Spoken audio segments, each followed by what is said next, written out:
Fraternité, justice, travail, ce sont les composantes de la devise du Bénin. Ces trois mots constituent des valeurs que sont appelées à promouvoir tout être humain en général et tout béninois en particulier. La première renvoie à une vie en communauté où la solidarité et l'entraide sont les maîtres mots.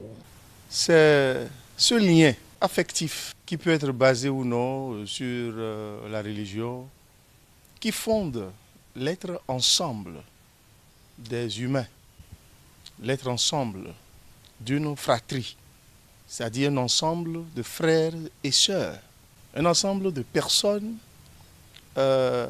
liées par le lien du sang ou le lien de la culture ou le lien religieux. On parle de la communauté de destin. On parle de l'appartenance à l'espèce humaine. On parle de liens de sang, de liens de culture, de liens d'appartenance à une même humanité. Nous sommes tous des frères. Et forcément, quand on parle de cette appartenance et de ce lien, on parle d'amour, on parle de solidarité, on parle d'entraide, on parle d'absence de conflit, d'absence de guerre.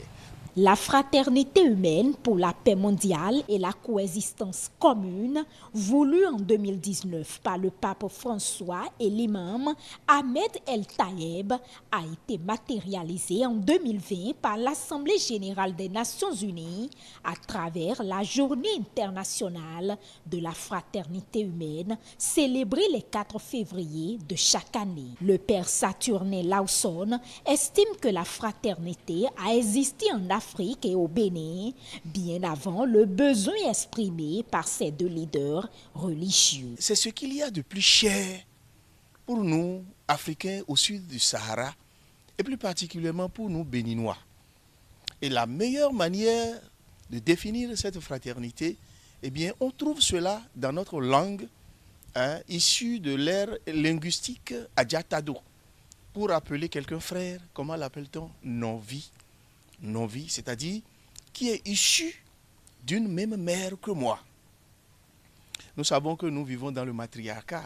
Au Bénin, nous vivons la fraternité. Notre histoire a été une histoire de fraternité vécue et de fraternité trahie. Nous nous sommes trahis, nous avons trahi nos proches pour pouvoir être bien vus des tout autres. Nous avons le cœur ouvert aux autres et ceci nous amène parfois à trahir nos proches. Au regard de l'histoire et des réalités actuelles, l'on conçoit aisément ce pourquoi cette valeur si chère à l'Afrique a pris un coup et continue. Personnes âgées et sociologues s'en désolent. Il y a un adage qui dit « la famille n'est belle qu'en photo ». Déjà, la famille, qui est le premier siège, le premier lien, le premier creuset où doit se manifester cette fraternité et cet amour, il arrive que deux frères du même sang ne s'entendent pas. On a grandi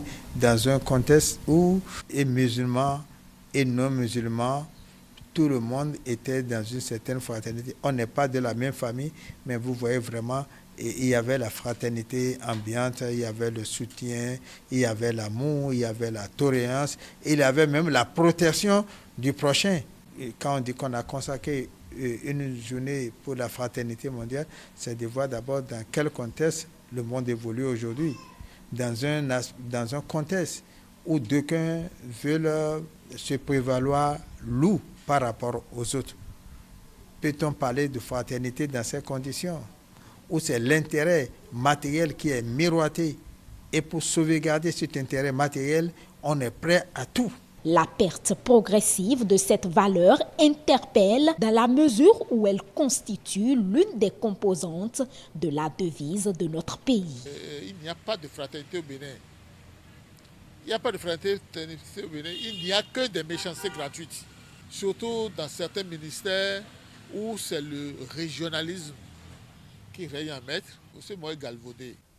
Cette devise-là, est-ce qu'elle participe d'une volonté politique ou nos dirigeants, fortement imprégnés par elle, essayent de communiquer autour afin que cette devise puisse être une réalité dans nos structures d'État comme dans les cellules domestiques que sont les foyers à la maison. Les acteurs approchés sont unanimes sur le fait que la fraternité humaine n'a droit de citer qu'au sein de la religion. Il n'y a jamais eu la fraternité en politique, il n'y a eu que des intérêts majeurs qui se sont prévalus.